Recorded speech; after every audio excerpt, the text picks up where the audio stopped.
एक खेल का मैदान है। 8 लड़कियां कतार में दौड़ लगाने के लिए खड़ी है। रेडी स्टेडी एंड गो पिस्तौल की आवाज के साथ 8 लड़कियां दौड़ पड़ती है। मुश्किल से वह 4 या 5 मीटर ही आगे बढ़ी होंगी।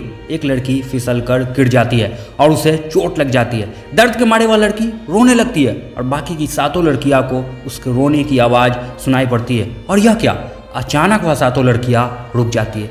एक पल के लिए वह सभी एक दूसरे को देखती है और 7 की 7 वापस आकर उस घायल लड़की की तरफ दौड़ पड़ती है। मैदान में सन्नाटा छा गया है। आयोजक परेशान है, अधिकारी हैरान है। तभी एक घटना घटती है। उस 7 लड़कियां उस घायल प्रतिभागी को उठा लेती है और फिर से चल पड़ती है उस तरफ जहां जीत की रेखा खींची गई है।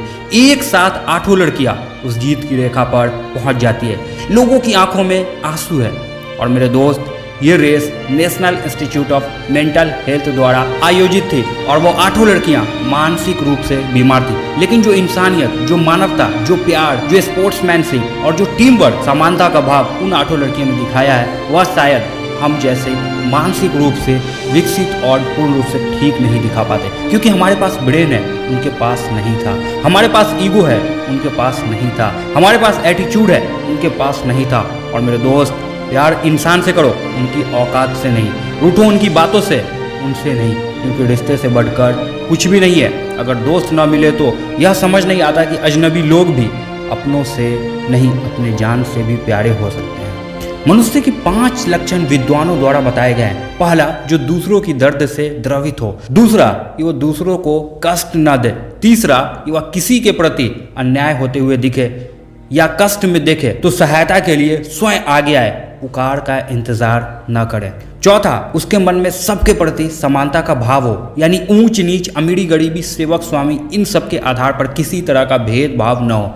पांचवा, मनुष्य को अपने उद्धार होने का भी अभिमान न हो। मैं इस मनुष्यता को समझाने के लिए एक ऐतिहासिक सत्य घटना बताता हूँ। एक समय की बात है, एक मालिक और एक नौकर रेलगाड़ी में यात्रा कर रहे थे। तब के समय की बात है जब रेलगाड़ियों में पंखा या एसी का प्रबंध नहीं होता था। यात्रा से थके मालिक आराम करने के लिए लेटे थे और उनके सचिव नौकर भाई मालिक की सुविधा के लिए सेवा भाव से हाथ के पंखा से हवा कर रहे थे। अचानक पंखा करते करते नौकर भाई कब सो गए उसको पता ही नहीं चला। लेकिन जब कुछ समय बाद नौकर भाई की नींद खुली तो क्या देखते हैं, मालिक उनको पंखा कर रहे थे। नौकर भाई को बहुत वेदना हुई।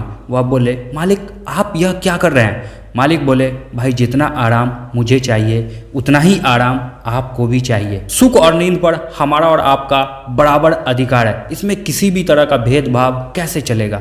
यह है इंसानियत का उदाहरण। उम्मीद करते हैं आपको इंसानियत से रिलेटेड बहुत कुछ सीखने को मिल गया हो।